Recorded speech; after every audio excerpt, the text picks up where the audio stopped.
আজকে দুপুরে রান্না করব, ডিম ভুনা করব। তো ডিম ভুনা করার জন্য এখানে 4টা ডিম নিয়ে নিয়েছি। তো ডিমগুলা সিদ্ধ করতে বসিয়ে দিয়ে এই তো চলে আসলাম।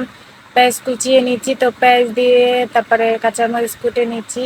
তারপরে ডিমটা সিদ্ধ হলে ছিলে নিব সবগুলো। ছেলা শেষ হলে হলুদ এবং লবণ দিয়ে মেখে তারপরে ডিমগুলাকে ভেজে নেব। হালকা করে ভেজে তারপরে একটা কড়াই বসিয়ে দেব। কড়াইয়ের ভিতরে তেল দিয়ে পরিমাণ মতো কাঁচামরিচ পেস্ট দিয়ে হালকা করে ভেজে নিয়ে তারপরে রসুন আদা পেস্ট দিয়ে দেব। দিয়ে হালকা করে আবার ভেজে নিয়ে হালকা একটু পানি দিয়ে তারপরে লবণ মরিচ গুঁড়ো হলুদ গুঁড়ো দিয়ে কষিয়ে নেব। কষানো হয়ে গেলে ভেজে থাকা ডিমগুলো দিয়ে আবার কষিয়ে নেব হালকা পানি দিয়ে।